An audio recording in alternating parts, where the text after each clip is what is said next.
Yes good evening. Yes good evening. അപ്പോൾ ഈ ഒരു ക്ലാസ്സിൽ തൊട്ട് മുമ്പായിട്ട് നിങ്ങൾ ഇന്ന് എത്തിക്കൽ പ്രിൻസിപ്പിൾസ് ഉണ്ടല്ലോ, the ethical principles and the legal aspect in the nursing കണ്ടല്ലോ എല്ലാവരും? കണ്ടല്ലോ? ആ റെക്കോർഡിംഗ് ഒന്ന് പോയി കാണും കേട്ടോ. ആ റെക്കോർഡിംഗ് ഈ രാത്രി ഗ്രൂപ്പിനകത്ത് വന്നിട്ടുണ്ടായിരിക്കും. എല്ലാവരും പോയി കാണും കേട്ടോ. എത്തിക്കൽ ആസ്പെക്ട് നഴ്സിംഗ് കഴിഞ്ഞല്ലോ. ഇനി എത്തിക്കൽ ആസ്പെക്ട് നഴ്സിംഗും എത്തിക്കൽ പ്രിൻസിപ്പിൾസ് കണ്ടല്ലോ. എത്തിക്കൽ ആസ്പെക്ട് നഴ്സിംഗും എത്തിക്കൽ പ്രിൻസിപ്പിളും കണ്ടു. അടുത്ത ഒരു ടേം ഉണ്ട്, എത്തിക്കൽ ദ ഡിലേമ എന്ന് പറഞ്ഞ എന്താ? എത്തിക്കൽ ദ ഡിലേമ എന്ന് പറഞ്ഞ എന്താ? എത്തിക്കൽ ആസ്പെക്റ്റും എത്തിക്കൽ പ്രിൻസിപ്പിളും കണ്ടു. മൂന്നാമതൊരു വാക്കാണ് എത്തിക്കൽ ദ ഡിലേമ എന്ന് പറഞ്ഞ എന്താ? is a conflict between the two or more principle അല്ലേ? എത്തിക്കൽ പ്രിൻസിപ്പിൾസ് തമ്മിലുള്ള ഒരു കോൺഫ്ലിക്റ്റിനെ വിളിക്കുന്ന പേരെന്താ? എത്തിക്കൽ ഡിലമ എന്ന് വിളിക്കാം. മൂന്ന് വാക്കുണ്ടു കഴിഞ്ഞ ക്ലാസ്സിൽ. എത്തിക്കൽ പ്രിൻസിപ്പിളും എത്തിക്കൽ ആസ്പെക്ട്സും കണ്ടു. ഇന്ന് പഠിക്കാൻ പോകുന്ന കാര്യം the legal aspect in the nursings ആണ്. സോ അതിൽ പറയുന്ന ഫസ്റ്റ് വാക്ക് എന്താ? എത്തിക്കൽ ദ ഡിലമ എന്ന് പറഞ്ഞ എന്താ? രണ്ടോ മോർ പ്രിൻസിപ്പിൾ തമ്മിലുള്ള കോൺഫ്ലിക്റ്റിനെ വിളിക്കുന്ന പേരെന്താ? എത്തിക്കൽ ദ ഡിലമ എന്ന് വിളിക്കാം. എക്സാമ്പിൾ പറയുകയാണെങ്കിൽ റെസ്ട്രെയിൻ തന്നെ എടുക്കാം. ചില സമയത്ത് പേഷ്യന്റ് ഓട്ടോണമി നമുക്ക് ചില സിറ്റുവേഷൻ നോക്കാൻ സാധിക്കൂടെ? ചില സമയത്ത് പേഷ്യന്റ് ഓട്ടോണമി ചില സമയത്ത് നോക്കാൻ സാധിക്കുമോ?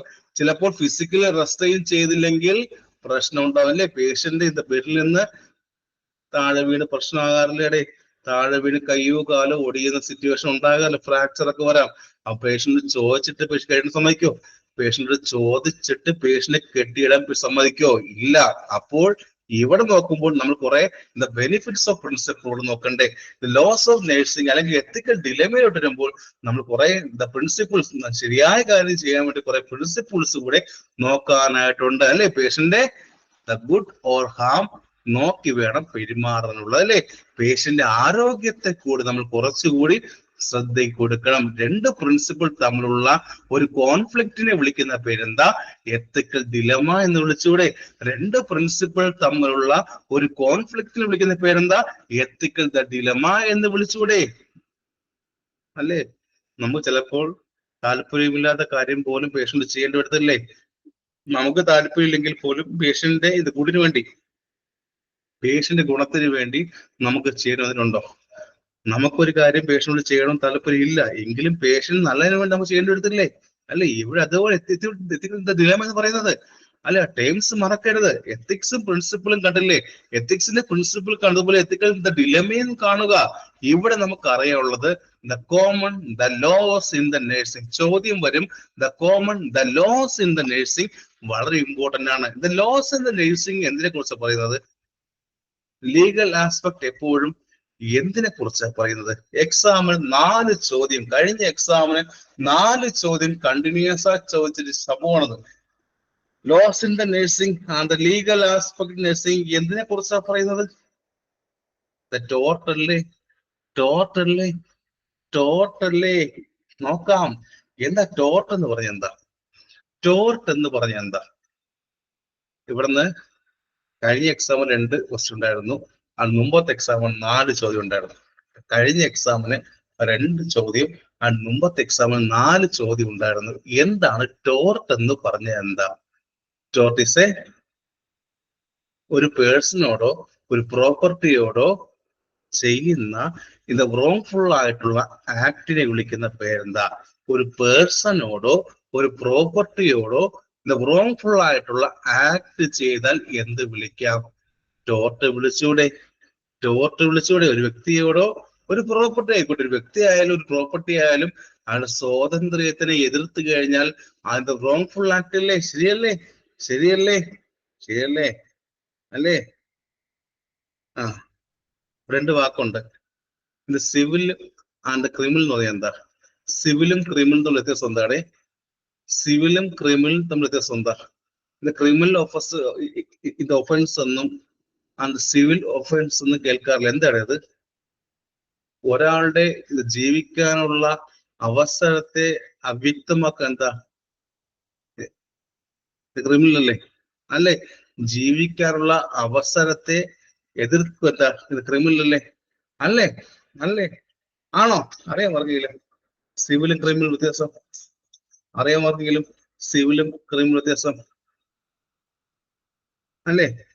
എന്താ സിവിൽ എന്ന് പറഞ്ഞാൽ? എന്താ സൊസൈറ്റിയിൽ ജീവിക്കാനുള്ള അവസരത്തെ അത് കുറയ്ക്കുകയല്ലേ? സിവിൽ എന്ന് പറഞ്ഞാൽ എന്താ സൊസൈറ്റിയിൽ ജീവിക്കാനുള്ള അവസരം കുറയ്ക്കുകയല്ലേ? അല്ലേ? ശരിയല്ലേ? ഇപ്പൊ ഒരാൾ എന്താ ചീറ്റിങ് വരുന്നതാ, ചീറ്റിങ് സിവിലിൽ വരുന്നതല്ലേ? അല്ലേ? സിവിൽ എന്ന് പറഞ്ഞാൽ the wrongful act against A property. Civil എന്ന് പറഞ്ഞാൽ എന്താ? ഈ ഒരു വാക്കിൽ വന്ന രണ്ട് ടേമാണ്. സിവിൽ എന്ന് പറഞ്ഞാൽ എന്താ? The wrongful act against A property. And criminal എന്ന് പറഞ്ഞാൽ എന്താ? The wrongful act against A person. Criminal എന്ന് പറഞ്ഞപ്പോൾ ഒരു പേഴ്സണുമായി ബന്ധപ്പെട്ടതും സിവിൽ എന്ന് പറഞ്ഞാൽ ഒരു വസ്തുവുമായി ബന്ധപ്പെട്ടതും എന്ന കാര്യം മറക്കരുത്. രണ്ടിന്റെ വ്യത്യാസം ഓർമ്മിക്കുക. സിവിൽ ലോ എന്ന് പറഞ്ഞാൽ എന്താണ്? മെയിൻ ആയിട്ട് wrongful ആക്ട് അഗെയിൻസ്റ്റ് എ പ്രോപ്പർട്ടിയുമായി ബന്ധപ്പെട്ടത് സിവിൽ ലോയും, അത് ക്രിമിനൽ ലോ എന്താ? ഒരു പേഴ്സണുമായിട്ട് വരുന്ന wrongful ആക്ടിനെ ക്രിമിനൽ ആക്ടിവിറ്റി വരാറുണ്ട്. നമ്മൾ നഴ്സിംഗ് ഏതാ വരുന്നത്? നമ്മൾ നഴ്സിംഗിനെ സംബന്ധിച്ചിടത്തോളം പ്രധാനമായിട്ടും 3 ടോർട്സ് ആ വരുന്നത്, മറക്കരുത്. നമ്മുടെ നഴ്സിംഗിനെ സംബന്ധിച്ചിടത്തോളം പ്രധാനമായിട്ടും 3 ടോർട്ടാ വരുന്നത്. ഏതൊക്കെയാ 3 ടോർട്ട്? ഏതൊക്കെയാ അറിയാമോ? അറിയാം? എവിടെ കിട്ടുന്നുണ്ടോ? ഉണ്ടോ? ഓരോന്ന് നോക്കാം. First one is intentional tort. First ഏതാ? First one is intentional tort. എന്താ? പ്രധാനമായിട്ടും ടോർട്ട് 3 ടൈപ്പ് ഉണ്ടെന്ന് പറഞ്ഞു. പ്രധാനമായിട്ടും ടോർട്ട് 3 ടൈപ്പ് എന്ന് പറഞ്ഞു. അതിൽ ഫസ്റ്റ് വരുന്ന കാര്യം എന്താ? ഇന്റൻഷണൽ ടോർട്ട് എന്ന് പറഞ്ഞാൽ എന്താ? 3 ടോർട്ട് ഉണ്ട്. ഫസ്റ്റ് വൺ ടോർട്ട് ഏതാ? ഇന്റൻഷണൽ ടോർട്ട്സ് എന്ന് പറഞ്ഞാൽ എന്താ? ചോദ്യം വരിക എപ്പോഴും ടൈപ്സ് ചോദ്യം വന്നിട്ട് ചോദ്യം വരും. എന്താണ് ഇന്റൻഷണൽ ടോർട്ട്? എന്തായിരിക്കും ഇവിടെ? എന്തായിരിക്കും ഇന്റൻഷണൽ? പരിശോധിക്കും. ഒരു പർപ്പസ്ഫുൾ ആയിട്ടുള്ള ആക്ട് ഓഫ് വയലൻസ് ആണോ? ഒരു പർപ്പസ്ഫുൾ ആയിട്ടുള്ള ആക്ട് ഓഫ് വയലൻസ് ആണോ ഇന്റൻഷണൽ ടോർട്ട് എന്ന് പറഞ്ഞാൽ? ഇന്റൻഷണൽ ടോർട്ട് എന്ന് പറഞ്ഞാൽ പർപ്പസ്ഫുൾ ആയിട്ടുള്ള ആക്ട് ഓഫ് വയലൻസ് ആണോ? ആണല്ലോ. മറ്റൊരു വ്യക്തിയുടെ റൈറ്റ്സിനെ പർപ്പസ്ഫുൾ ആയിട്ട് വയലേറ്റ് ചെയ്ത് വിളിക്കാം. മറ്റൊരു വ്യക്തിയുടെ റൈറ്റ്സ്, സ്വാതന്ത്ര്യം, അവകാശം, അതിനെ പർപ്പസ്ഫുള്ളി ആയിട്ട് വയലേറ്റ് ചെയ്ത് വിളിക്കാം. ഇന്റൻഷണൽ ടോർട്ടിലെ പരീക്ഷയ്ക്ക് വ്യക്തമായി ചോദിക്കും. മറ്റുള്ളൊരു വ്യക്തിയുടെ റൈറ്റ്സിനെ പർപ്പസ്ഫുൾ ആയിട്ട് വയലേറ്റ് ചെയ്താൽ എന്ത് വിളിക്കാം? ഇന്റൻഷണൽ ടോർട്ട് വിളിച്ചു പോലെ. മറ്റൊരു വ്യക്തിയുടെ റൈറ്റ്സിനെ പർപ്പസ്ഫുൾ ആയിട്ട് വയലേറ്റ് ചെയ്താൽ ഇന്റൻഷണൽ ടോർട്ട് എന്ന് വിളിക്കാം. പരീക്ഷയ്ക്ക് വ്യക്തമായി ചോദിക്കും. ഏതൊക്കെയാണ് ഇന്റൻഷണൽ ടോർട്ട്? എക്സാമിന് ചോദിക്കുന്നതാണ്. ഏതൊക്കെയാ? ഫസ്റ്റ് ഇസ് അസാൾട്ട് അല്ലേ? അസാൾട്ട് എന്ന് കേട്ടിട്ടുണ്ടെങ്കിൽ ഫസ്റ്റ് ടൈപ്പ് ആണ്. ഇന്റൻഷനകത്ത് വരുന്ന ഫസ്റ്റ് ടൈപ്പ് ഏതാ? ഇന്റൻഷണൽ ടോർട്ടിനകത്ത് വരുന്ന ഫസ്റ്റ് ടൈപ്പ് ഏതാ? അസാൾട്ട് എന്ന് വിളിക്കാം. അസാൾട്ട് എന്താണ്? അസാൾട്ട് അറിഞ്ഞുകൊണ്ട് ഒരാളെ ഉപദ്രവിക്കുകയാണോ? ഇറ്റ്സ് ഇന്റൻഷണൽ ടോർട്ട് എന്ന് പറയുമ്പോൾ ഇന്റൻഷണൽ ത്രെറ്റ് അല്ലേ? It's intentional threat to bring എന്തിനാ? About harmful or offensive contact അല്ലേ? ശരിക്കും പറഞ്ഞാൽ ഒരാളെ അറിഞ്ഞുകൊണ്ട് ചെയ്യുന്നു, അറിഞ്ഞുകൊണ്ട് ഒരാളെ ഉപദ്രവിക്കുക അല്ലേ? To attempt to the body injury അല്ലെ? ഒരാൾക്ക് ഇഞ്ചുറി ഉണ്ടാകുന്ന രീതിയിൽ ഒരു കോണ്ടാക്ട് ചെയ്യുന്നതിനെയോ ഒരു ശ്രമം നടത്തുന്നതിനെയോ അസാൾട്ട് എന്ന് വിളിക്കാം. ഒരാൾക്ക് ഇഞ്ചുറി ഉണ്ടാകാൻ തരത്തിലോ ഒരു കോണ്ടാക്ട് ചെയ്യുന്നതോ ഒരു ശ്രമം നടത്തുന്നതിനോ അസാൾട്ട് എന്ന് വിളിക്കാം. ശരിയല്ലേ? ഹോസ്പിറ്റലിൽ എപ്പോഴും ഇപ്പൊ അടിപിടി കേസുമായിട്ട് അസാൾട്ട് വരാറുണ്ടോ? ഹോസ്പിറ്റലിൽ അടിപിടി കേസുമായിട്ട് എപ്പോഴും അസാൾട്ട് വരാറുണ്ടോ? ഉണ്ടല്ലോ. മിക്ക കേസസ് എന്താണ്? കാഷ്വാലിറ്റിയിലൊക്കെ എപ്പോഴും അസാൾട്ട് വരാറുണ്ടല്ലോ. ഇതല്ലേ ഇഞ്ചുറി, അടിപിടി, കത്തിക്കുത്ത് വരാറുണ്ട്. എപ്പോഴും നമ്മുടെ ഭാഗത്ത് നിന്ന് എന്തായിരിക്കും നോക്കാറില്ലൊക്കെ. അസാൾട്ട് എന്താ? ഇപ്പൊ ഒരു ഒഫൻസീവ് കോണ്ടാക്ട് ചെയ്യുകയോ ഒരു ഹാർംഫുൾ കോണ്ടാക്ട് ചെയ്യുകയോ ഉപദ്രവിക്കുന്നു അസാൾട്ട് എന്ന് പറഞ്ഞ. ഒരു എക്സാമ്പിൾ നമ്മളിത് നഴ്സിംഗുമായി ബന്ധപ്പെട്ട് പറയുകയാണെങ്കിൽ, ഇഞ്ചക്ഷൻ കൊടുക്കുമെന്ന് പറഞ്ഞുകൊണ്ട് പേഷ്യന്റിനെ ത്രെട്ടൺ ചെയ്താൽ അസാൾട്ട് ആണോ? ഇഞ്ചക്ഷൻ ഞാൻ തരും, കുത്തിവെക്കാൻ പോകുന്നു എന്ന് പറഞ്ഞുകൊണ്ട് പേഷ്യനെ പേടിപ്പെടുത്തി ഇഞ്ചക്ഷൻ കൊടുത്താൽ അസാൾട്ടാണ് അവിടെ. പേഷ്യന്റിന് കൺസെന്റ് ഇല്ലാതെ റെസ്ട്രെയിൻ ചെയ്യുന്നതും അസാൾട്ടല്ലേ? ഇഞ്ചക്ഷൻ കൊടുക്കുമെന്ന് പറഞ്ഞ് ത്രട്ടൺ ചെയ്തതും അസാൾട്ടല്ലേ? ചെയ്തിട്ടുണ്ട് എപ്പോഴെങ്കിലും? പേഷ്യന്റ് വേണ്ട എന്ന് കരയുന്ന സമയത്ത് കൊടുക്കുമെന്ന് പറഞ്ഞ് ത്രട്ടൺ ചെയ്ത് പേടിപ്പിച്ച് ഭീഷണിപ്പെടുത്തി ഇഞ്ചക്ഷൻ കൊടുത്തിട്ടുണ്ടെങ്കിൽ അസാൾട്ട് എന്ന് വിളിക്കാം. അസാൾട്ട് എക്സാം മറക്കരുതേ, അസാൾട്ട് അല്ലേ? സെക്കൻഡ് ഏതാ? ബാറ്ററി. രണ്ടാം വരുന്ന ഏതാ? ചോദ്യം വരുവേ, ഈ പറഞ്ഞ അസാൾട്ട് ആയാലും ഇത് ബാറ്ററി വരുന്ന എവിടെയാ? ഇൻഡസ്ട്രിയൽ ടോർട്ടാണ്. അതാണ് മറക്കാൻ പാടില്ലാത്തത്. അസാൾട്ടും ബാറ്ററി ഒക്കെ വരുന്ന എവിടെയാ? ഫാൾസ് ഇംപ്രിസൺമെന്റ് വരുന്ന എവിടെയാ? എവിടെയാ? ഇന്റൻഷനകത്താണ്. അതിൽ ഫസ്റ്റ് ആയിട്ടുള്ള അസോൾട്ട് പഠിച്ചു. സെക്കൻഡ് ഇതാ ബാറ്ററി എന്ന് വിളിക്കാം.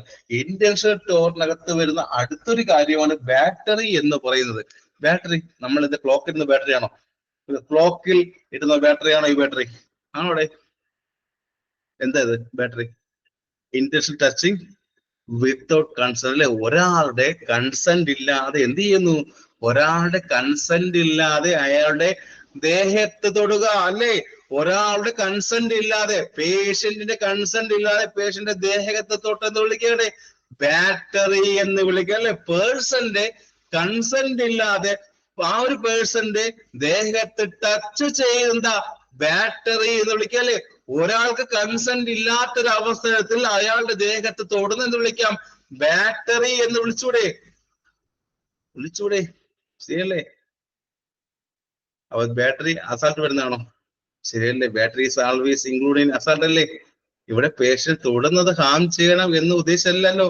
എങ്കിലും ആ ഒരു പർട്ടിക്കുലർ പേഴ്സണെ സംബന്ധിച്ചിടത്തോളം ഹാം അല്ലേ? സോ ബാറ്ററി എന്നാൽ ഓർമ്മിക്കുക എന്താണ്? Intentionally without consent. Intentionally without കൺസെന്റുമായിട്ട് പേഷ്യന്റ് കൺസെന്റ് ഇല്ലാതെ അയാളുടെ ദേഹത്ത് തൊടുന്നതിനെ ബാറ്ററി എന്ന് വിളിക്കാം. ക്ലിയർ ആയോ? രണ്ടെണ്ണം കിട്ടിയോ? അസോൾട്ടും ബാറ്ററിയും കിട്ടിയോ? ഇന്റൻഷനകത്ത് വരുന്ന അസോൾട്ടും ബാറ്ററിയും കിട്ടിയല്ലോ. മൂന്നാമത് വരുന്ന എന്താ? False imprisonment. മൂന്നാമത് എന്താ? ഫാൾസ് ഇംപ്രിസൺമെന്റ് എന്ന് വിളിക്കാം. ഇതാണ് കഴിഞ്ഞ എക്സാമിൽ ചോദിച്ച ചോദ്യം. ഇതാണ് കഴിഞ്ഞ എക്സാമിൽ ചോദിച്ച ചോദ്യം. ഫാൾസ് ഇംപ്രിസൺമെന്റ് എന്ന് പറഞ്ഞാൽ എന്താ? ഇതാണ് കഴിഞ്ഞ എക്സാമിൽ ചോദിച്ച ചോദ്യം. ഫാൾസ് ഇംപ്രിസൺമെന്റ് എന്ന് പറഞ്ഞാൽ എന്താ? ഒരാൾ എന്ത് ചെയ്യുന്നവരെ? ഒരാളെ ഒരു ലീഗൽ വാറണ്ട് ഇല്ലാതെ തടഞ്ഞു വെക്കുന്നതല്ലേ ഫാൾസ് ഇംപ്രിസൺമെന്റ്? പ്രിസൺ വാക്ക് അറിയാം. അപ്പൊ ഇംപ്രിസൺ അറിയണ്ടേ? ഒരാളെ ഇത് ലീഗൽ എന്താണ് ഈ പറയുന്ന കൺസെന്റ് ഇല്ലാതെ, ലീഗൽ കൺസെന്റ് ഇല്ലാതെ അയാളെ തടഞ്ഞു വെക്കുന്നതിന് വിളിക്കുന്ന പേരെന്താ? ഒരാളെ എന്ത് ചെയ്യുന്നു? ലീഗൽ വാറണ്ട് ഇല്ലാതെ, ഒരാളെ ലീഗൽ വാറണ്ട് ഇല്ലാതെ തടഞ്ഞു വെക്കുക എന്താ? ഫാൾസ് ഇംപ്രിസൺമെന്റ് എന്ന് വിളിക്കാം. ലീഗൽ വാറണ്ട് ഇല്ലാതെ ഒരാളെ റെസ്ട്രെയിൻ ചെയ്യുക ഇത് വിളിക്കാം ഫാൾസ് ഇംപ്രിസൺമെന്റ് അല്ലേ? എപ്പോഴാണ് ചെയ്യുന്നത്? ആലോചിച്ച് നോക്കിയേ. പേഷ്യന്റ് പ്രൈവറ്റ് ഹോസ്പിറ്റലില് എന്താ ബില്ല് അടയ്ക്കാതെ വരുമ്പോൾ തടഞ്ഞു വെക്കാറില്ലേ? ശരിയാണോ? ആ പൈസ ഫുൾ അടയ്ക്കാനുള്ള സമയത്ത് ബില്ല് അടയ്ക്കാൻ പൈസ ഇല്ലാത്തപ്പോൾ തടഞ്ഞു വെക്കാറില്ലേ? അത് ഫാൾസ് ഇംപ്രിസൺമെന്റിൽ വരുന്നതല്ലേ? ബില്ല് അടയ്ക്കാൻ വേണ്ടി 1000 രൂപ കുറവാണ്, 1000 രൂപയില്ല, പിടിച്ചു നിർത്തോടെ എന്നാ ഫാൾസ് ഇംപ്രിസൺമെന്റ് ഇല്ലേ? അയാളുടെ കൺസെന്റ് ഇല്ലാതെ തടഞ്ഞു വെക്കുന്നതല്ലേ അത്? ഒരാളെ തടഞ്ഞു വെക്കുക വിത്തൗട്ട് അയാളുടെ കൺസെന്റ്. നമ്മൾ അയാളുടെ കൺസെന്റ് ഇല്ലാതെ തടഞ്ഞു വെച്ചെന്ന് വിളിക്കാം ഫാൾസ് ഇംപ്രിസൺമെന്റ് എന്ന് വിളിക്കാം. കഴിഞ്ഞ എക്സാമിന് ഫാൾസ് ഇംപ്രിസൺമെന്റ് ചോയ്സിൽ ഉണ്ടായിരുന്നു അല്ലേ? അപ്പൊ അസാൾട്ടായി, ബാറ്ററി ആയി, ഫാൾസ് ഇംപ്രിസൺമെന്റ് ആയോ? ഇത്രയുമാണ് ഇന്റൻഷണൽ ടോറിനകത്ത് വരുന്നത്. അസോൾട്ടും ബാറ്ററിയും ഫാൾസ് ഇംപ്രിസൺമെന്റും. അസോൾട്ടും ബാറ്ററിയും ഫാൾസ് ഇംപ്രിസൺമെന്റ് വരുന്ന എവിടെയാ? ഇന്റൻഷണൽ ആണോ അണ്ണാണോ? അവിടെ ആർക്ക് പറയാം? അസാൾട്ടും ബാറ്ററി എല്ലാം ഇന്റൻഷണൽ ടോറല്ലേ? അസാൾട്ടും ബാറ്ററിയും ഫാൾസ് ഇംപ്രിസൺമെന്റും ഇന്റൻഷണൽ ടോറിനകത്ത് വരുന്ന കാര്യമാണ്. ഫസ്റ്റ് പാർട്ട് ക്ലിയർ ആയോ? ക്ലിയർ ആയി. സെക്കൻഡ് ഏതാ? ഇന്റൻഷണൽ കഴിഞ്ഞു. ഇന്റൻഷണൽ ടോർട്ട് കഴിഞ്ഞാൽ അടുത്ത് വരുന്ന പേരെന്താ? കോസി ഇന്റൻഷണൽ. ഇത് പഠിച്ചിട്ടില്ലായിരിക്കും. എപ്പോഴും ഇന്റൻഷനും അൺഇന്റൻഷനും മാത്രമല്ല പഠിക്കുന്നത്, ഇന്റൻഷനും അൺഇന്റൻഷനും മാത്രമല്ല പഠിക്കുക. പക്ഷെ ഇതറിയണം, ഇന്റൻഷണൽ ടോർട്ട് കഴിഞ്ഞാൽ അടുത്ത് വരുന്ന ആളുടെ പേരെന്താ? കോസി ഇന്റൻഷൻ അല്ലേ? ഇന്റൻഷണൽ ടോർട്ട് കഴിഞ്ഞാൽ അടുത്ത് വരുന്ന ആളുടെ പേര് ചോദിച്ചാൽ കോസി ഇന്റൻഷൻ. അടുത്ത ഹെഡിങ് ആണ് കോസി എന്താ കോസി? എന്താ കോസിയുടെ പച്ചമണം അറിയട്ടെ. കോസി എന്ന വാക്കിന്റെ മലയാളം പറഞ്ഞാൽ ഒരാളെ ഉപദ്രവിക്കണം എന്ന് നമ്മൾ മനസ്സോടെ ചെയ്യുന്നതല്ല, പക്ഷെ ചെയ്യുന്ന കാര്യം ഒരു ഉപദ്രവം മാറി. നമ്മൾ പേഷ്യനോട് ഉപദ്രവിക്കണം എന്ന് ഒരാളെ ചെയ്യുന്നൊരു കാര്യമല്ല, പക്ഷെ ചെയ്യുന്ന കാര്യം ഉപദ്രവമായി മാറി. അറിയില്ല കാര്യം? അറിയാമോ? ഒരു പേഷ്യന്റിനെ ഉപദ്രവിക്കണം എന്ന് നമ്മൾ മനസ്സിൽ പോലും കരുതിയിട്ടില്ല, പക്ഷെ നമ്മൾ ചെയ്യുന്ന കാരണം പേഷ്യന്റ് ഉപദ്രവം മാറി. അല്ലേ? ശരിയല്ലേ? എക്സാമ്പിൾ ഏതാ? കോസിയുടെ എക്സാമ്പിൾ ഏതാണ്? അറിയാം, ഡിഫേമേഷൻ. വളരെ ഇമ്പോർട്ടന്റ് ആണ്. കഴിഞ്ഞ എക്സാമിന് ചോദിച്ച ചോദ്യമാണ്. എന്താ ഡിഫേമേഷൻ എന്ന് പറഞ്ഞ എന്താ? മറക്കരുതേ, കോസിക്കകത്ത് വരുന്നതാണ് first one is the defamation എന്ന് പറയുന്നത്. കഴിഞ്ഞ എക്സാമിൽ ചോദിച്ച ചോദ്യമാണ്, എന്താണ് ദ ഡിഫേമേഷൻ? ഒരാളെ ഉപദ്രവിക്കണം എന്ന് നമ്മൾ അറിഞ്ഞ് ചെയ്യുന്നതാണോ? ആണോ ഡിഫേമേഷൻ? അല്ല, നമുക്ക് രസമാണോ ചെയ്യുമ്പോൾ ഒരു രസം കിട്ടാറുണ്ടോ ദ ഡിഫേമേഷൻ? നമ്മൾ മനഃപൂർവ്വം ഉപദ്രവിക്കുമ്പോൾ എന്ന് കരുതിയിട്ടാണോ? അല്ല, ശരിയല്ലേ? മനഃപൂർവ്വം ഉപദ്രവിക്കണം എന്ന് കരുതിയല്ല ചെയ്യുന്നത്, പക്ഷേ വളരെ ഹാംഫുൾ ആയിട്ട് ചെയ്യണമെന്ന് കരുതിയല്ല, പക്ഷേ ഒരു ഗോസിപ്പ് പറഞ്ഞ് സാധിക്കാറുള്ള ഇത്. അപ്പൊ എന്താ ഡിഫേമേഷൻ? എന്താ? എനിക്കറിയാം, ഒരാളുടെ റെപ്യൂട്ടേഷൻ ഡാമേജ് ഉണ്ടാക്കുന്ന കാര്യങ്ങൾ ഡിഫേമേഷൻ അല്ലേ? ഫാൾസ് സ്റ്റേറ്റ്മെന്റ്, ഒരു തെറ്റായ ഒരു എന്താണ് ഗോസിപ്പ് പറഞ്ഞുകൊണ്ട് ഒരാളുടെ റെപ്യൂട്ടേഷൻ ഡാമേജ് ചെയ്യാറുണ്ടോ? നിങ്ങൾ ഉണ്ടായിരിക്കും. ഒരു തെറ്റായ ഒരു സ്റ്റേറ്റ്മെന്റ് പറഞ്ഞുകൊണ്ട് മറ്റൊരു സിസ്റ്ററിന്റെ, നഴ്സിംഗ് സൂപ്പറിന്റെ, ആരായാലും ആ ഒരു പൊസിഷൻ റെപ്യൂട്ടേഷൻ ഡാമേജ് ചെയ്ത് വിളിക്കാം ഡിഫേമേഷൻ അല്ലേ? ഒരു ഫാൾസ് ആയിട്ടുള്ള തെറ്റായ ഒരു കാര്യം പറഞ്ഞു പരത്തിക്കൊണ്ട് ഒരാളുടെ റെപ്യൂട്ടേഷൻ ഡാമേജ് ചെയ്താൽ ഡിഫേമേഷൻ എന്ന് വിളിക്കാം. ഒരു തെറ്റായ ഫാൾസ് ആയിട്ടുള്ള ഒരു സ്റ്റേറ്റ്മെന്റ് പറഞ്ഞുകൊണ്ട് മറ്റൊരാളുടെ റെപ്യൂട്ടേഷൻ ഡാമേജ് ചെയ്ത് വിളിക്കാം ഡിഫേമേഷൻ എന്ന് വിളിക്കാം. കഴിഞ്ഞ എക്സാമിന് ചോദ്യമുണ്ടായിരുന്നു, എത്ര ടൈപ്പ് ഉണ്ട്? 2 ടൈപ്സ് ഉണ്ടല്ലേ? ഡിഫേമേഷൻ എപ്പോഴും 2 ടൈപ്പ് ഉണ്ട്. സ്ലാൻഡറും ലിബൽ അല്ലേ? സ്ലാൻഡറും ലിബലും. സ്ലാൻഡർ ആൻഡ് ലേബൽ കേട്ടിട്ടുണ്ടോ എവിടെയെങ്കിലും? 2 ടൈപ്പ് ഉണ്ട്. ചോദ്യം ഉണ്ടായിരുന്നു കഴിഞ്ഞ എക്സാം ചോദ്യം ഉണ്ടായിരുന്നു. ലിബൽ ആൻഡ് സ്ലാൻഡർ, ഇതാണ് കഴിഞ്ഞ ചോദിച്ചത്. ദ ലേബൽ കഴിഞ്ഞ എക്സാം ചോദ്യം ഉണ്ടായിരുന്നു. ദ റിട്ടൺ സ്റ്റേറ്റ്മെന്റ് എന്താണോ? ദ ലേബൽ എന്ന് പറയുന്നത് റിട്ടൺ സ്റ്റേറ്റ്മെന്റ് ആണോ? റിട്ടൺ അല്ലല്ലോ. ഒരു പോസ്റ്റർ പോലെ എഴുതി വെക്കുന്നതാണോ? എക്സാം പറയാൻ അവിടെ എഴുതി ഒട്ടിക്കാറല്ലേ? പല ആൾക്കാരെയും കുറിച്ച് പണ്ട് കാലത്ത് വലതുഭൂഷണം എഴുതി ഒട്ടിക്കാറുണ്ട്. ഗോസിപ്പുകൾ എഴുതി പോസ്റ്റർ രൂപത്തിൽ എഴുതി ഒട്ടിച്ചു പണ്ട് കോളേജിൽ പഠിക്കുമ്പോൾ കേട്ടിട്ടുണ്ടോ? ഒരാളെ കുറിച്ച് മോശമായ കാര്യം ഒരു പോസ്റ്റർ രൂപത്തിൽ എഴുതി ഒട്ടിച്ചിട്ടുണ്ടോ? അറിയായിരിക്കുമല്ലോ, ഞാൻ പറഞ്ഞേണ്ട ആവശ്യമില്ല. ഇപ്പൊ മറ്റു പല ആൾക്കാരെ കുറിച്ചും പലരും ഇന്ന് ചുമരിൽ എഴുതി വെക്കാറുണ്ടോ? ഇപ്പോഴും കാണുന്ന സ്കൂളിലൊക്കെ പോയാലും കോളേജിൽ പോയാലും ചുമരുകളിൽ വേറൊരാളെ കുറിച്ച് മോശമായ കാര്യം ചുമരിൽ എഴുതി കുറിച്ച് വെക്കാറുണ്ടല്ലോ. എന്ത് വിളിക്കാം? ലേബലല്ലേ? Written statement. ഡിഫേമേഷൻ അത് റിട്ടൺ സ്റ്റേറ്റ്മെന്റ് എന്ന് വിളിക്കാം, ലയബൽ എന്ന് വിളിക്കാം. സോ ദ ഡിഫേമേഷന്റെ ഫസ്റ്റ് ടൈപ്പ് ക്ലിയർ ആയെങ്കിൽ സെക്കൻഡ് ടൈപ്പ് ഏതാ? ഡിഫേമേഷന്റെ ഫസ്റ്റ് ടൈപ്പ് ക്ലിയർ ആയെങ്കിൽ സെക്കൻഡ് ടൈപ്പ് ഏതാ? സ്ലാൻഡർ എന്ന് വിളിക്കാം. ഫസ്റ്റ് ഇത് ലയബൽ ആണെങ്കിൽ സെക്കൻഡ് ടൈപ്പ് ഏതാ? സ്റ്റേറ്റ്മെന്റ്. ഇത് റിട്ടൺ സ്റ്റേറ്റ്മെന്റ് ആണെങ്കിൽ ലയബൽ അല്ലേ? സ്ലാൻഡർ എന്തായിരിക്കും? വെർബൽ സ്റ്റേറ്റ്മെന്റ് ഓഫ് ഡിഫേമേഷൻ അല്ലേ? Verbal statement of the defamation. ശരിയാണോ? ഗോസിപ്പ് പറയുക നിങ്ങൾ ചെയ്യാറുണ്ട്. നിങ്ങളാണ് എക്സാമ്പിൾ. എന്റെ എക്സാമ്പിൾ നിങ്ങളാണ്. പരദൂഷണം പറഞ്ഞു നടക്കുക. പരദൂഷണം പറഞ്ഞു നടക്കുക. ഉണ്ടാ എക്സാമ്പിൾ ആയിരിക്കും സ്ലാൻഡർ. ഇത് വെർബലായിട്ട് മറ്റൊരാളെ കുറിച്ച് ഒരു സ്റ്റേറ്റ്മെന്റ് എപ്പോഴും പറഞ്ഞ് പരദൂഷണമായിട്ട് പറഞ്ഞു നടക്കുക സ്ലാൻഡറിലെ. അപ്പോൾ എഴുതി വച്ചാൽ എവിടെയെങ്കിലും സ്റ്റേറ്റ്മെന്റ് ഡിഫേമേഷൻ എഴുതി വെച്ചാൽ ലയബിൾ എന്നും വെർബലി പറഞ്ഞ സ്ലാൻഡറും. സോ ദ ഡിഫേമേഷൻ രണ്ട് ടൈപ്പാണ്. ഫാൾസ് സ്റ്റേറ്റ്മെന്റ് മറ്റൊരാളുടെ റെപ്യൂട്ടേഷൻ ഡാമേജ് ചെയ്യാൻ സാധ്യതയുള്ള ഡിഫേമേഷൻ രണ്ട് ടൈപ്പാണ്, ലയബിളും സ്ലാൻഡറും. ലയബിൾ എന്ന് പറഞ്ഞാൽ റിട്ടൺ സ്റ്റേറ്റ്മെന്റിൽ എഴുതിക്കല്ലേ തെറ്റായ ഫാൾസ് സ്റ്റേറ്റ്മെന്റ്. പണ്ട് കോളേജിൽ അനുഭവം അറിയാതിരിക്കുമല്ലോ, മറ്റൊരാളെ കുറിച്ച് എന്തെങ്കിലും എഴുതി വെക്കാറുണ്ട്. സ്ലാൻഡർ എന്താ? മറ്റുള്ള കുറിച്ച് വെർബലായിട്ട് ഇല്ലാത്ത കാര്യം പറഞ്ഞു കിടക്കുക, സ്ലാൻഡർ. വ്യത്യാസം ക്ലിയർ ആയല്ലോ?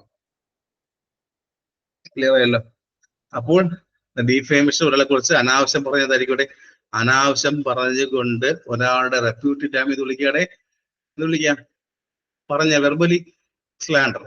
ആ സമയത്ത് എഴുതി വെച്ചാലോ എന്ത് റിട്ടേൺ എന്ത് വിളിക്കാം ലയബിൾ. ക്ലിയർ ആയല്ലോ? രണ്ട് ടൈപ്പ് കിട്ടിയോ? രണ്ട് ടൈപ്പ് ഏതൊക്കെ പഠിച്ചു ഡിഫേമേഷൻ. അതുപോലെ ഡിഫേമേഷനും അത് പഠിച്ചു. ലയബിൾ സ്ലാൻഡറിലെ ഡിഫേമേഷന്റെ രണ്ട് ടൈപ്പ് ലയബിളും സ്ലാൻഡറും പഠിച്ചു. നെക്സ്റ്റ് വിളിച്ചതാ invasion of privacy. So the quasi intention ടോറിനകത്തുള്ള ഫസ്റ്റ് കാര്യമായ ഡിഫേമേഷൻ പഠിച്ചു. സെക്കൻഡ് ഏതാ? The invasion of privacy. Invasion of privacy എവിടെ വരുന്നതാ? ദ കോസിക്കകത്ത് വരുന്നതാണ്. ഇൻവേഷൻ ഓഫ് പ്രൈവസി എവിടെ വരുന്നതാ? ദ കോസിക്കകത്ത് വരുന്നത്. എന്താണ് ഇൻവേഷൻ ഓഫ് പ്രൈവസി? ആർക്ക് പറയാം? ദ കോസി ഇൻഡസ്ട്രിയൽ ടോറിന്റെ സെക്കൻഡ് ടൈപ്പ് ആണ് invasion of privacy. The quasi industrial ടോറിന്റെ സെക്കൻഡ് ടൈപ്പ് ഏതാ? Invasion of privacy. അൺവാണ്ടഡ് ആയിട്ടുള്ള അല്ലേ? എന്താണ്? ഒരു പേഴ്സന്റെ ഫാമിലി മാറ്റർ ആയാലോ ഓർ ദ പ്രൈവറ്റ് അഫയേഴ്സ് ആയാലോ അൺവാണ്ടഡ് ആയിട്ട് അതിനകത്ത് കയറി ചെല്ലുന്നതാണ് അവിടെ ഇൻവേഷൻ ഓഫ് പ്രൈവസി. ഒരു പേഴ്സന്റെ ഫാമിലി മാറ്റർ ആയിക്കോട്ടെ, ദ പ്രൈവറ്റ് അഫയേഴ്സ് ആയിക്കോട്ടെ, അൺവാണ്ടഡ് ആയിട്ട് നമ്മൾ അതിനകത്തോട്ട് കയറി ചെല്ലുന്നല്ലേ.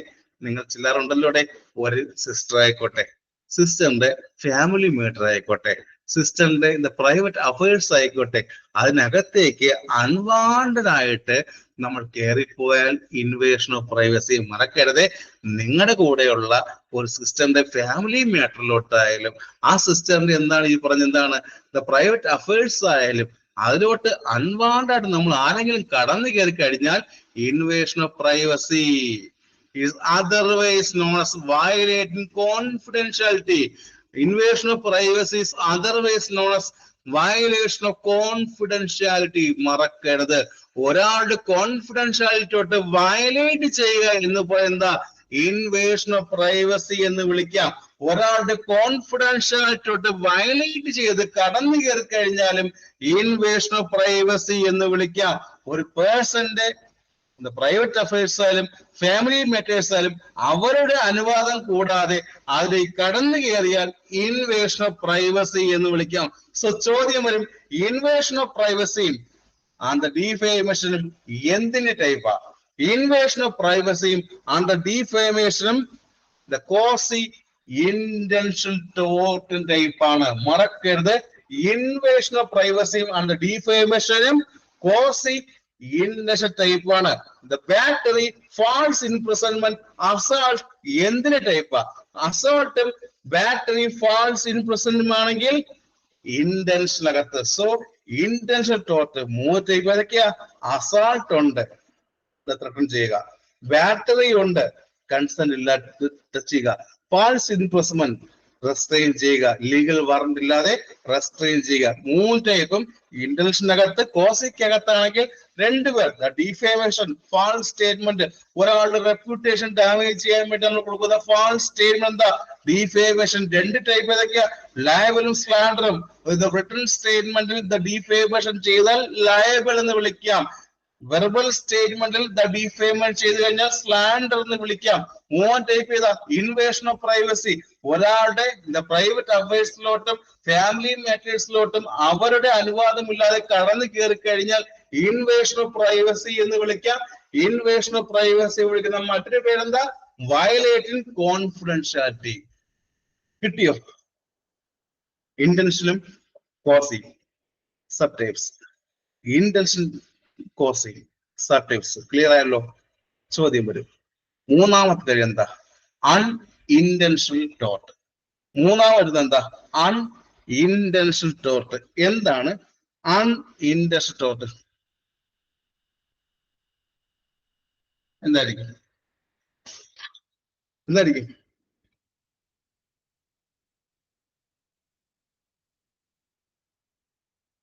ഇതൊക്കെ അല്ലേ നിങ്ങൾ പഠിക്കുന്ന പല ടെക്സ്റ്റ് ബുക്കിനകത്തും ഞാൻ ഈ പറയുന്ന പോലെയല്ല, അവിടെ എല്ലാം കൂടെ ഒരുമിച്ച് കൊടുക്കാറില്ലേ?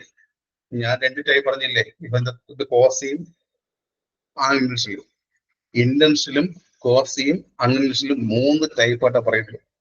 അതിനകത്ത് ഒരു സബ് ടൈപ്പ് പറയുന്നുണ്ട്. പക്ഷേ ഏത് ടെക്സ്റ്റ് ബുക്ക് നോക്കിയാലും എല്ലാം കൂടെ ഒരുമിച്ച് കാണും അല്ലേ? എല്ലാം കൂടെ ഒരുമിച്ച് സ്ലാൻഡറും ലയബിളും ഡിഫാമേഷനും ഇൻവേഷനും ഇന്റൻഷനും അൺഇന്റൻഷനും കോസിയും ഒരുമിച്ച് കാണും. പഠിക്കേണ്ടത് സെപ്പറേറ്റ് ആയിട്ട് പഠിക്കുക. ഇന്റൻഷണൽ സെപ്പറേറ്റ് ആയിട്ട്, ആൻഡ് കോസി സെപ്പറേറ്റ് ആയിട്ട്, അൺഇന്റൻഷൻ സെപ്പറേറ്റ് ആയിട്ട്, ഇവയ്ക്കകത്ത് ഒരു സബ് ടൈപ്പ് സെപ്പറേറ്റ് ആയിട്ട് കൃത്യമായി പഠിച്ചിരിക്കുക. ഇൻവേഷൻ ഓഫ് പ്രൈവസി എവിടെ വരും? എവിടെ വരും? കോസിക്കകത്താണോ? മറക്കരുത്. അത് ഡിഫാമേഷൻ എവിടെ വരും? ചോദ്യം വരും. സ്ലാൻഡർ എവിടെ വരും? ലേബൽ എവിടെ വരും? അസാൾട്ട് എവിടെ വരും? ചോദ്യം വരുവേ. അതുപോലെ നോക്കാൻ പോകുന്ന അടുത്ത ടൈപ്പ് ഏതാ? അൺഇന്റൻഷണൽ ടോർട്ട്. അൺഇന്റൻഷണൽ ടോർട്ട് എന്ന് പറയാൻ എന്താ? അൺഇന്റൻഷണൽ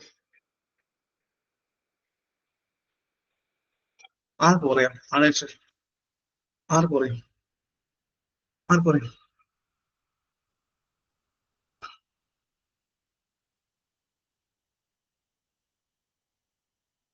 ആക്ച്വലി എന്തായിരിക്കും കാര്യം? നമ്മൾ കൊടുക്കുന്ന കെയർ മര്യാദ കൊടുക്കുന്നതാണ് അല്ലേ? അല്ലേ? അവിടെ പേഷ്യന്റ് ഹാം ഉണ്ടാക്കുകയാണെങ്കിൽ നമ്മൾ കെയർ കൊടുക്കുമ്പോഴേ നമ്മൾ കെയർ മര്യാദ കൊടുക്കുകയാണ്. പക്ഷേ അവിടെ സംഭവിക്കും പേഷ്യന്റ് ഹാം എന്ന് വിളിക്കാം. പേഷ്യന്റ് ഹാം ഉണ്ടാകുകയാണ്. നമ്മൾ എന്താ സ്റ്റാൻഡേർഡ് കെയർ വയലേറ്റ് ചെയ്യണം. നമ്മൾ എന്താണ് അൺഇന്റൻഷണൽ ആയിട്ട് എന്താണ് നമ്മൾ കൊടുക്കുന്ന കെയർ മര്യാദ കൊടുക്കുന്നതാണ്. പക്ഷെ പേഷ്യന്റിന് അത് കാരണം ഹാം ഉണ്ടായി. നമ്മൾ കൊടുക്കുന്ന കെയർ മര്യാദ കൊടുക്കുന്നത്, പക്ഷെ അത് കാരണം പേഷ്യന്റ് ഹാം ഉണ്ടായി എന്ന് വിളിക്കാം. അൺഇന്റൻഷനല്ലേ, അറിയാതെ അല്ലേ നമ്മൾ കെയർ കൊടുക്കുകയാണ്. പക്ഷെ അത് കാരണം നമ്മൾ കൊടുത്ത കെയർ കാരണം പേഷ്യന്റ് ഹാം ഉണ്ടാകുകയാണ് എന്ന് വിളിക്കാം അൺഇന്റൻഷൻ. നമ്മൾ അറിയാതെ തന്നെ നമ്മൾ കെയർ കൊടുക്കുന്നു, അത് കാരണം പേഷ്യന്റ് ഹാം ഉണ്ടാകുകയാണെങ്കിൽ അൺഇന്റൻഷണൽ ടോർട്ട് എന്ന് വിളിക്കാം. മറക്കരുത്. എക്സാമ്പിൾ ഏതാ? മാൽ പ്രാക്ടീസ് അല്ലേ? മാൽ പ്രാക്ടീസ് എക്സാം എന്ന് വിളിക്കാം. മാൽ പ്രാക്ടീസ് നമ്മുടെ ഡ്യൂട്ടി നമ്മൾ കൃത്യമായി ചെയ്യാതിരിക്കുക അല്ലേ? അത് ചോദിക്കട്ടെ. The professional negligence. മാൽ പ്രാക്ടീസിനെ വിളിക്കുന്ന പേരെന്താ? The professional negligence. Malpractice first type, that is a professional negligence. നമ്മൾ ഒരു ഡ്യൂട്ടി കൃത്യമായി ചെയ്യാതിരിക്കുക, അത് കാരണം ജോലി ഹാം വരിക അല്ലേ? അതിന് പേഷ്യന്റ് രോഗിക്ക് ഹാം വരിക. നമ്മൾ ചെയ്ത ജോലി കൃത്യമായി ചെയ്യാതിരിക്കുന്ന സമയത്ത് പേഷ്യന്റ് ഹാം വരിക. അത് ഡ്യൂട്ടി സമയത്ത് പേഷ്യന്റ് വയ്യാ സിക്കായി കിടക്കുമ്പോൾ നമ്മൾ ഫോൺ എടുത്തുകൊണ്ട് പോയി ഫോൺ വിളിച്ചിരിക്കുകയാണ്. ആ സമയത്ത് പേഷ്യന്റ് ഹാം സംഭവിച്ചു. ദ മാൽ പ്രാക്ടീസ് അല്ലേ? ദ പ്രൊഫഷണൽ നെഗ്ലിജൻസ് അല്ലേ? സംസാരിച്ചിരുന്നു, കണ്ടില്ല, അതല്ലേ? അല്ലേ? പ്രൊഫഷണൽ നെഗ്ലിജൻസ് അല്ലേ? അല്ലെങ്കിൽ പേഷ്യന്റ് ദേഷ്യപ്പെട്ട് ഒന്നുമില്ല എന്ന് പറഞ്ഞിരുന്നു, മാൽ പ്രാക്ടീസ് അല്ലേ? മറക്കരുത്. ദ പ്രൊഫഷണൽ നെഗ്ലിജൻസ് എന്താ? മാൽ പ്രാക്ടീസ് എന്ന് വിളിക്കാം. ഇഞ്ചക്ഷൻ കൊടുത്തു, പക്ഷേ നേരത്തെ കൊടുത്ത പേഷ്യന്റിന്റെ നീഡിൽ മാറ്റാതെ സിറിഞ്ച് ഇരുന്നിടത്ത് നീഡിലും പഴയ കുത്തിവെച്ച് കൊടുത്താൽ മാൽ പ്രാക്ടീസ് ആണോ? സർക്കാർ ഹോസ്പിറ്റൽ ഞാൻ ഉദ്ദേശിക്കുന്നത് പഴയ നീഡിൽ എടുത്ത് തന്നെ വീണ്ടും അടുത്ത ആൾ കൊടുത്താൽ മാൽ പ്രാക്ടീസ് ആണോ? നേരത്തെ തൊട്ടടുത്ത ബെഡിൽ കുത്തി ഇഞ്ചക്ഷൻ നീഡിൽ എടുത്ത് വെച്ച് അടുത്ത ബെഡിലെ പേഷ്യന്റ് കുത്തി കൊടുത്തു കഴിഞ്ഞാൽ മാൽ പ്രാക്ടീസ് അല്ലേ? നമ്മൾ അറിഞ്ഞുകൊണ്ട് ശ്രദ്ധക്കുറവ് കാരണം നമ്മുടെ ഡ്യൂട്ടി കൃത്യമായി ചെയ്യാതിരിക്കുന്ന കാരണം രോഗിക്ക് ഹാംനെസ് വന്നു കഴിഞ്ഞാൽ മാൽ പ്രാക്ടീസ്. നല്ല തിരക്കുള്ള ഹോസ്പിറ്റലാണ്, അറിയാലോ? നല്ല തിരക്കുള്ള ഹോസ്പിറ്റൽ ആണെങ്കിൽ നീഡിൽസ് മാറി പോറില്ലേ? നേരത്തെ കുത്തി നീളിലെടുത്ത് വെച്ച് പുതിയ പേഷ്യന്റ് വീണ്ടും കുത്തി കൊടുക്കും അല്ലെ. അറിഞ്ഞുകൊണ്ട് ശ്രദ്ധ കുറവ് കാരണം ഒരു ഡ്യൂട്ടി കൃത്യമായി ചെയ്യാതിരുന്നു കഴിഞ്ഞാൽ മാൽ പ്രാക്ടീസ് എന്ന് വിളിക്കാം. ക്ലിയർ ആയല്ലോ? ഒറ്റ വാക്ക് പല തവണ പല എക്സാം പറഞ്ഞ ചോദ്യം വരും. രണ്ടാമത്തെ ഏതാ? നെഗ്ലിജൻസ് വിളിക്കാം. രണ്ടാമത് വരുന്നതാ നെഗ്ലിജൻസ് എന്ന് വിളിക്കാം. എന്താ നെഗ്ലിജൻസ്? അത് പറയുന്നുണ്ട്. 5 മിനിറ്റ് ബ്രേക്ക് എടുക്കുകയാണ്. 5 മിനിറ്റ് ബ്രേക്ക്.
സ്റ്റാർട്ട് ചെയ്യാം.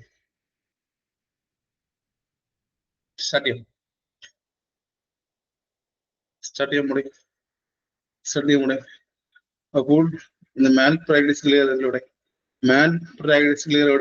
നമ്മുടെ ഡ്യൂട്ടി നമ്മൾ കൃത്യമായി ചെയ്യാതെ വരുമ്പോൾ ആ പേഷ്യന്റിന് അവരുടെ ലൈഫിന് ഹാർംഫുൾനെസ് വന്നു കഴിഞ്ഞാൽ മാൽ പ്രാക്ടീസ് വിളിക്കാം അല്ലേ. ഒരു പഴയ ഇഞ്ചക്ഷന്റെ നീഡിലെടുത്ത് വെച്ച് ആ നീഡിലെടുത്ത് ഒരാൾ കുത്തിയ നീഡിലെടുത്ത് മറ്റൊരാൾ കുത്തിക്കഴിഞ്ഞാൽ അതെന്ത് വിളിക്കാം? മാൽ പ്രാക്ടീസ് അല്ലേ. എപ്പോഴെങ്കിലും എവിടെയെങ്കിലും വാർത്തകൾ കേട്ടുണ്ടായിരിക്കും. വാർത്തകൾ സ്ഥിരം കേൾക്കുന്ന കാര്യമല്ലേ. നല്ല തിരക്കുള്ള ഹോസ്പിറ്റൽ ആയിക്കോട്ടെ, നല്ല തിരക്കുള്ള കാഷ്വാലിറ്റിയാണ്. ഒരാൾക്ക് ഇഞ്ചക്ഷൻ കൊടുത്തു, ആ നീഡിൽ വെച്ച് തന്നെ മറ്റൊരാൾ കൊടുത്തു കഴിഞ്ഞാൽ മാൽ പ്രാക്ടീസ് അല്ലേ. അല്ലേ? ദ പ്രൊഫഷണൽ നെഗ്ലിജൻസ് അല്ലേ? ദ പ്രൊഫഷണൽ നെഗ്ലിജൻസ് അല്ലേ? മറക്കരുത്. മാൽ പ്രാക്ടീസ് ചോദിക്കേ. The professional negligence is called as malpractice അല്ലേ? അല്ലേ? ഇനി വേറെ നെഗ്ലിജൻസ് എന്താ? The professional negligence Mal practice എന്ന് പറഞ്ഞു അല്ലേ? The professional negligence Mal practice എന്ന് പറഞ്ഞു. ഇനി നെഗ്ലിജൻസ് എന്താ പറയുന്നോ? എന്തായിരിക്കും നെഗ്ലിജൻസ്? എന്തായിരിക്കും? നമ്മൾ കൊടുക്കുന്ന കെയർ, സ്റ്റാൻഡേർഡ് കെയർ താഴെ വരുന്ന കെയർ എന്താ? ഒരു കാര്യം കൃത്യമായി ചെയ്യാതെ കൊടുക്കുന്ന കെയറിന്റെ ആ ഒരു എന്ത് പറയാ ആ ഒരു ക്വാളിറ്റി, സ്റ്റാൻഡേർഡ് പേഷ്യൻ കിട്ടിയില്ല. കൊടുക്കുന്ന കെയറിന്റെ സ്റ്റാൻഡേർഡ് കെയർ പേഷ്യൻ കിട്ടിയില്ല. ചെയ്യാനുള്ള കാര്യം കൃത്യമായി ചെയ്യാതെ വന്നു കഴിഞ്ഞാൽ ഒരു കാര്യം കൊടുക്കുക, ഒരു പേഷ്യന്റ് ഒരു ടാബ്ലറ്റ് കൊടുക്കുന്ന കാര്യം കൃത്യമായി ചെയ്യാതെ ഒരു കാര്യം എന്താ ആ കൊടുക്കുന്ന കെയറിന്റെ ലോ സ്റ്റാൻഡേർഡ് വന്നു കഴിഞ്ഞാൽ, സ്റ്റാൻഡേർഡ് ഓഫ് കെയർ കുറഞ്ഞു കഴിഞ്ഞാൽ നെഗ്ലിജൻസ് വിളിക്കാം അല്ലേ?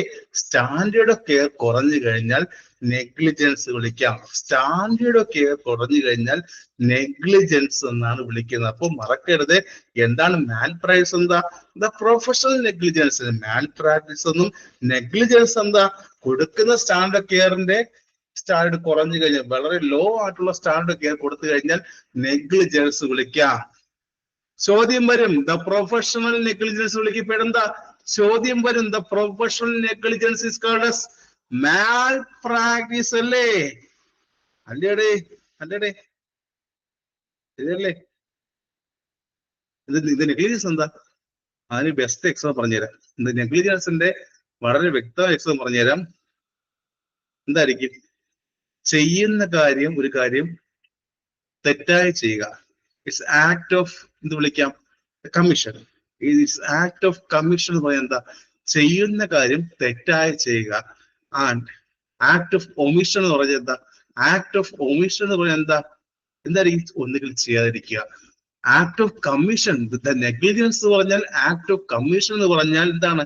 ചെയ്യുന്ന കാര്യം തെറ്റായി ചെയ്യുക. ആക്ട് ഓഫ് കമ്മീഷൻ എന്ന് പറഞ്ഞാൽ ചെയ്യുന്ന കാര്യം തെറ്റായി ചെയ്യുക. അല്ലെങ്കിൽ ആക്ട് ഓഫ് ഒമിഷൻ എന്ന് പറഞ്ഞാൽ എന്താ? ചെയ്യുന്ന കാര്യം അല്ലെങ്കിൽ തെറ്റായി ചെയ്യുക അല്ലെ? ഒന്നുകിൽ തെറ്റായി ചെയ്യുക അല്ലെങ്കിൽ ചെയ്യാതിരിക്കുക.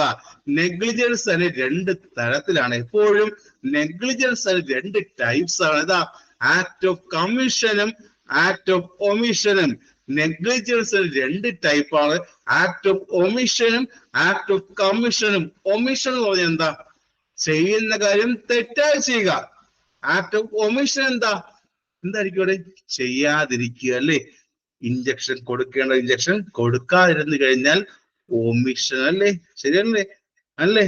അടുത്ത കൊടുത്ത ഇഞ്ചക്ഷൻ തെറ്റായി പോയി എന്ന് വിളിക്കാം. ഇഞ്ചക്ഷൻ മാറി ഇത് വിളിക്കാം ആക്ട് ഓഫ് കമ്മീഷൻ. നെഗ്ലിജൻസിന്റെ രണ്ട് ടൈപ്പ് അത് വിളിക്കാം, ആക്ട് ഓഫ് കമ്മീഷനും ആക്ട് ഓഫ് ഒമിഷനും. ഒമിഷൻ എന്ന് പറഞ്ഞാൽ എന്താണ്? ചെയ്യാതിരിക്കുക. ഒമിഷൻ മീൻസ് എന്ത് ചെയ്യുക? ചെയ്യാതിരിക്കുക. കമ്മീഷൻ എന്ന് പറഞ്ഞാൽ എന്താ? തെറ്റായി ചെയ്യുക. മറക്കരുത്, ഒരു കാര്യം തെറ്റായി ചെയ്തത് വിളിക്കാം നെഗ്ലിജൻസ് അല്ലേ? മറക്കരുത്. സ്റ്റാൻഡേർഡ് കെയർ കിട്ടുന്നില്ല, മറക്കരുത്. അപ്പോൾ ചെയ്യുന്ന കാര്യം തെറ്റായി ചെയ്താൽ നെഗ്ലിജൻസ് ആണ്. ഇനി എന്താണ്? ചെയ്യാതിരുന്നാലും നെഗ്ലിജൻസ് ആണ്, മറക്കരുത്. മാൽ പ്രാക്ടീസ് എന്നാൽ ദ പ്രൊഫഷണൽ നെഗ്ലിജൻസ് അല്ലേ? രണ്ട് കാര്യം, നെഗ്ലിജൻസും മാൽ പ്രാക്ടീസും. ക്ലിയർ ആയോടെ? സിലബസ് അനുസരിച്ച് വളരെ കൃത്യമായതെല്ലാം നിങ്ങളുടെ ബുക്കിനകത്തും ടെക്സ്റ്റ് ബുക്കിനകത്തും ഉണ്ട്. എന്താണ് എന്താ വിളിക്കണേ? എന്താണ്? ഉണ്ട്, അതിനകത്തുണ്ട്. എല്ലാത്തിനും ഉണ്ട്, കൃത്യമുണ്ട് കേട്ടോ. പറയും പോലെ പഠിക്കുക കേട്ടോ. യെസ്. അടുത്ത വരുന്ന എന്താ? അടുത്ത ഒരു കാര്യമാണ് ഇൻഫോംഡ് കൺസെന്റ്. അടുത്ത് വരുന്ന ഒരു കാര്യമാണ് ഇൻഫോംഡ് കൺസെന്റ്. എന്താ കൺസെന്റ്? എന്താ ഇൻഫോംഡ് കൺസെന്റ് എന്ന് പറഞ്ഞാൽ? എന്താ ഇൻഫോംഡ് കൺസെന്റ് എന്ന് പറഞ്ഞത്? സ്ഥിരം കേൾക്കുന്ന വാക്കല്ലേ? സ്ഥിരമായിട്ട് എല്ലായിടത്തും കേൾക്കുന്ന വാക്കാണ് ഇൻഫോംഡ് ആയിട്ടുള്ള കൺസെന്റ് വാങ്ങുക. പേഷ്യന്റ് അടുത്ത് ഇൻഫോംഡ് ആയിട്ടുള്ള കൺസെന്റ് വാങ്ങിക്കുക. എന്തായിരിക്കും അത്? എന്തായിരിക്കും? പറയാം. ഇൻഫോംഡ് കൺസെന്റ് എന്താ? ഇൻഫോംഡ് കൺസെന്റ് എന്താ? വാങ്ങിക്കാറില്ല എല്ലാവരും. ഒരു ഒരു ഒരു ഹെൽത്ത് കെയർ ഇന്റർവെൻഷൻ, ഒരു ഹെൽത്ത് കെയറുമായി ബന്ധപ്പെട്ട എന്ത് കാര്യം ചെയ്യുന്ന മുമ്പായിട്ടും നമ്മൾ ഇത് വോളണ്ടറി ആയിട്ട് പേഷ്യന്റിൽ നിന്നും വാങ്ങുന്ന പെർമിഷൻ ആണോ? നമ്മൾ എന്ത് പെർമിഷൻ എന്ത് പ്രൊസീജ് ചെയ്യുമ്പോഴായിട്ട് പേഷ്യന്റ് അടുത്ത് എന്ത് പ്രൊസീജ് ചെയ്യുമ്പോഴായിട്ട് പേഷ്യന്റ് അടുത്ത് നിന്ന് വോളണ്ടറി ആയിട്ട് വാങ്ങുന്ന പെർമിഷനെ വിളിക്കുന്ന പേരെന്താ? ഇൻഫോർമേഷൻ ശരിയല്ലേ? ഒരു ഹെൽത്ത് കെയർ പ്രൊഫഷണൽ എന്താണ് പേഷ്യന്റെ അടുത്ത് നിന്ന് വോളണ്ടറി ആയിട്ട് എഴുതി വാങ്ങി എഗ്രിമെന്റിലൂടെ അവർ അതിന് മെന്റലി കോമ്പിറ്റന്റ് ആണ് അല്ലെ, അവർ അതിന് മെന്റലി കോമ്പിറ്റന്റ് ആണെന്ന് പറഞ്ഞുകൊണ്ട് എഴുതി വാങ്ങുന്ന എഗ്രിമെന്റ് അല്ലേ ഇൻഫോർമൽ കൺസെന്റ്. അവർ ആ പ്രൊസീജർ തയ്യാറാണെന്നും പറഞ്ഞുകൊണ്ട് മെന്റലി സ്ട്രോങ് ആയിട്ട് ഫിസിക്കലി നമുക്ക് എഴുതിയത് കൺസെന്റ് അല്ലേ ഇൻഫോംഡ് കൺസെന്റ്. ചോദ്യം വരും, മറക്കരുത്. വോളണ്ടറി ആയിട്ട് ഒരു പെർമിഷൻ ആ ഒരു ക്ലയന്റിൽ നിന്ന് ഒരു പ്രൊസീജർ ചെയ്യുന്ന മുമ്പായിട്ട് വാങ്ങിച്ചു കഴിഞ്ഞാൽ ഇൻഫോംഡ് കൺസെന്റ് എന്ന് വിളിക്കുക അല്ലേ? അല്ലേ? അപ്പോ നിങ്ങൾ ചുമ്മാ പോയി തരുമോ? നിങ്ങൾ ചുമ്മാ പോയി കഴിഞ്ഞാൽ പേഷ്യന്റ് ഒരു എഗ്രിമെന്റ് ഒപ്പിട്ട് തരും അവിടെ. അതിന് എന്തൊക്കെ വേണം? ഒരു ഇൻഫോംഡ് കൺസെന്റ് വാങ്ങുന്ന മുമ്പായിട്ട് ഒരു ഹെൽത്ത് കെയറിൽ പ്രധാനമായിട്ട് ചെയ്യേണ്ട കാര്യം എന്താ? നിങ്ങൾ വെറുതെ പോയി കഴിഞ്ഞാൽ ഒന്നും പറയാതെ പോയി കഴിഞ്ഞാൽ ഒപ്പിട്ടരും അവിടെ. ഒരു ഇൻഫോംഡ് കൺസെന്റ് എന്തൊക്കെ എക്സ്പ്ലെയിൻ ചെയ്യണം? ഒരു പേഷ്യന്റിനോട് ഒരു ഇൻഫോംഡ് കൺസെന്റ് വാങ്ങുന്ന മുമ്പായിട്ട് എന്തൊക്കെ കാര്യങ്ങൾ പേഷ്യന്റ് എക്സ്പ്ലെയിൻ ചെയ്യേണ്ടത്? എന്താണ് നിങ്ങളുടെ ഹെൽത്ത് പ്രോബ്ലം അല്ലേ? അല്ലേ? പേഷ്യന്റ് ഫസ്റ്റ് എന്ത് പറയണം? ആ കൺസെന്റ് ഒപ്പിട്ട് വാങ്ങുന്ന മുമ്പായിട്ട് എന്താണ് നിങ്ങളുടെ ഹെൽത്ത് പ്രോബ്ലം എന്ന് ഫുള്ളായിട്ട് എക്സ്പ്ലെയിൻ ചെയ്ത് കൊടുക്കണം. ശേഷം രണ്ടാമതായിട്ട് എന്ത് പറയണേ? ഈ പ്രൊസീജിയറിന്റെ ആവശ്യകത എന്താ? രണ്ടാമതായിട്ട് ഈ ഒരു പ്രൊസീജിയറിന്റെ ആവശ്യകത എന്താ? The course and expected the benefits of the treatment. First the health problem എന്തെന്ന് പറഞ്ഞു കൊടുക്കുകയും രണ്ടാമതായിട്ട് the course and expected the benefits of the treatment. ഈ ഒരു ട്രീറ്റ്മെന്റിന്റെ ആവശ്യം എന്താ? ഈ പ്രൊസീജിയറിന്റെ ആവശ്യകത എന്താണ് കൃത്യമായി പറഞ്ഞു കൊടുക്കുക. ചോദിക്കും കേട്ടോ. 5 കാര്യമായി എക്സ്പ്ലെയിൻ ചെയ്യേണ്ടത്. ഫസ്റ്റ് എന്താ? ഹെൽത്ത് പ്രോബ്ലം എന്താണെന്ന് പേഷ്യന്റ് പറഞ്ഞു കൊടുക്കണ്ടേ? ഫസ്റ്റ് പേഷ്യന്റിനോട് ഹെൽത്ത് പ്രോബ്ലം എന്താണെന്ന് പറഞ്ഞു കൊടുക്കുകയും രണ്ടാമതായിട്ട് ഈ ഒരു പ്രൊസീജിയറിന്റെ ആവശ്യകത എന്തെന്നും ദ ട്രീറ്റ്മെന്റ് മൊഡാലിറ്റി എന്തെന്നും പേഷ്യന്റ് കൃത്യമായി പറഞ്ഞു കൊടുക്കണം. 2 കാര്യമായി. മൂന്നാമത് എന്താ? എന്താണ്? റിസ്കും പറഞ്ഞു കൊടുക്കണ്ടേ? റിസ്ക് അതുമ്പോ ഈ പറഞ്ഞ കോഴ്സ് ആൻഡ് എക്സ്പെക്ടഡ് ബെനിഫിറ്റ് എന്താണ്? കോഴ്സ് എന്ന് പറഞ്ഞു കഴിഞ്ഞാൽ എത്ര നാളെടുക്കും അല്ലെ ഈ ഒരു അസുഖം മാറാൻ വേണ്ടി? കോഴ്സ് എന്ന് പറയുമ്പോൾ ആലോചിക്കണം. ഈ ഒരു ട്രീറ്റ്മെന്റ് കാരണം എത്ര ദിവസം കൊണ്ട് എത്ര ആഴ്ച കൊണ്ട് അസുഖം മാറി കിട്ടും എന്ന് പേഷ്യന്റ് കൃത്യമായി പറഞ്ഞു കൊടുക്കണം. അത് രണ്ടത് കേട്ടോ. മൂന്നാമത് എന്താ? റിസ്ക് പറഞ്ഞു കൊടുക്കണം കേട്ടോ. റിസ്ക് എന്താണ്? വരാൻ സാധ്യതയുള്ള റിസ്ക് എന്തൊക്കെ? ഇത് ചെയ്ത് കഴിഞ്ഞാൽ എന്തൊക്കെ റിസ്ക് വരാം, എന്തൊക്കെ വരാൻ സാധ്യതയുണ്ട് എക്സ്പ്ലെയിൻ ചെയ്ത് കൊടുക്കണം. ഇപ്പോഴത്തെ ഹെൽത്ത് പ്രോബ്ലവും ഇനി വരാൻ പോകുന്ന സൈഡ് എഫക്റ്റുകളും റിസ്കും പറഞ്ഞു കൊടുക്കണം. ട്രീറ്റ്മെന്റ് ആവശ്യം എന്താണ് വ്യക്തമായി പറഞ്ഞു കൊടുക്കണം. എത്ര നാളത്തേക്ക് ട്രീറ്റ്മെന്റ് ആവശ്യമുണ്ട്, എത്ര ദിവസം എടുക്കും ട്രീറ്റ്മെന്റിന്, എല്ലാം വ്യക്തമായി തന്നെ പറഞ്ഞു കൊടുക്കണം. റിസ്കും സാധ്യതകളും പറഞ്ഞു കൊടുക്കണം. നാലാമതായിട്ട് ആൾട്ടർനേറ്റീവ് ട്രീറ്റ്മെന്റ് കൊണ്ടോ, ഈ ട്രീറ്റ്മെന്റ് എടുത്തില്ലെങ്കിൽ വേറെ എന്തെങ്കിലും ട്രീറ്റ്മെന്റ് സാഹചര്യം ഉണ്ടോ? ടാബ്ലറ്റ് കഴിച്ചില്ലെങ്കിൽ കൃത്യമായി ഇപ്പോൾ മെഡിസിൻ എടുത്തില്ലെങ്കിൽ സർജറിയിലോട്ട് പോകണം അല്ലെ? കൃത്യമായിട്ട് ഈ ട്രീറ്റ്മെന്റ് എടുത്തില്ലെങ്കിൽ സർജറിയിലോട്ട് പോകാൻ വേണ്ടി വരും. ആൾട്ടർനേറ്റീവ് ട്രീറ്റ്മെന്റ് കാര്യങ്ങളെല്ലാം വളരെ വ്യക്തമായിട്ട് പറഞ്ഞു കൊടുക്കണം. അഞ്ചാമെന്താ? Possible side effects. എല്ലാം കഴിഞ്ഞു. ട്രീറ്റ്മെന്റ് കഴിഞ്ഞാൽ പിന്നീട് ഉണ്ടാകാൻ സാധ്യതയുള്ള സൈഡ് എഫക്റ്റ് കൂടി പറഞ്ഞു കൊടുക്കണം. ഒരു ട്രീറ്റ്മെന്റ് സ്റ്റാർട്ട് ചെയ്യുന്ന മുമ്പായിട്ട് ഈ ഒരു ട്രീറ്റ്മെന്റ് ഈ കോഴ്സ് എടുത്തു കഴിഞ്ഞാൽ ശേഷം 1 മാസം കഴിഞ്ഞാലും 6 മാസം കഴിഞ്ഞാലും 1 വർഷം കഴിഞ്ഞാലും എന്തൊക്കെ സൈഡ് എഫക്ട് തനിക്ക് ഉണ്ടാകുമെന്ന് പേഷ്യന്റ് കൃത്യമായിട്ട് തന്നെ നിങ്ങൾ പറഞ്ഞു കൊടുക്കണം. 5 കാര്യം കിട്ടിയോടെ? ഇത്രയും കൃത്യമായി എക്സ്പ്ലെയിൻ ചെയ്തല്ലേ മിക്കവാറും സഹോദരിക ചെയ്തത് അല്ലേ? ഇത്രയും കൃത്യമായി പറഞ്ഞിരുന്നെങ്കിൽ നിങ്ങൾ സിസേറിയൻ ചെയ്യുമായിരുന്നൂടെ? കല്യാണം കഴിഞ്ഞ് ഡെലിവറിക്ക് പോകുന്ന ആൾക്കാർ മിക്കവാറും സിസേറിയൻ വേണം എന്ന് വാശി പിടിക്കാറില്ലേ? ഈ 5 കാര്യങ്ങളും ഏതെങ്കിലും ഒരാൾ നിങ്ങളോട് കൃത്യമായി പറഞ്ഞു തന്നിരുന്നെങ്കിൽ സിസേറിയൻ ആവശ്യപ്പെടുമായിരുന്നോ? ഇപ്പോഴത്തെ എല്ലാ ആൾക്കാരും എനിക്ക് സിസേറിയൻ വേണം, നോർമൽ വേണ്ട, നോർമൽ ഡെലിവറി വേണ്ട, സിസേറിയൻ വേണം വാശി പിടിക്കുന്ന ആൾക്കാരോട് ഈ 5 കാര്യവും എപ്പോഴും പറഞ്ഞു കൊടുക്കുക. അവർ സിസേറിയൻ ഒഴിവാക്കി നോർമലിലോട്ട് തന്നെ പോകും അല്ലേ? അല്ലാതെ ഇപ്പൊ എല്ലാം ചാടിക്കയറി സിസേറിയൻ മതി പറയാറില്ലേ ഇല്ലേ? പറയാറില്ലേ? പറഞ്ഞ് മനസ്സിലാക്കി കൊടുക്കട്ടെ ഇത്തരം കാര്യങ്ങൾ. സോ ഈ ഒരു ക്ലാസ് ക്ലിയർ ആയല്ലോ. ഈ ഒരു ക്ലാസ് എല്ലാവർക്കും നന്നായി മനസ്സിലായല്ലോ. ചോദ്യം കൃത്യമായി തന്നെ വരും. So thank you so much. See you on other class. നന്നായി പഠിക്കുക, ആത്മവിശ്വാസത്തോടെ വിജയം ഉറപ്പിച്ച് തന്നെ പഠിക്കുക. ചോദ്യങ്ങൾ ഇവിടെ തന്നെ ഉണ്ടായിരിക്കും. പറഞ്ഞു കേട്ടല്ലോ. See you on the class. Thank you so much.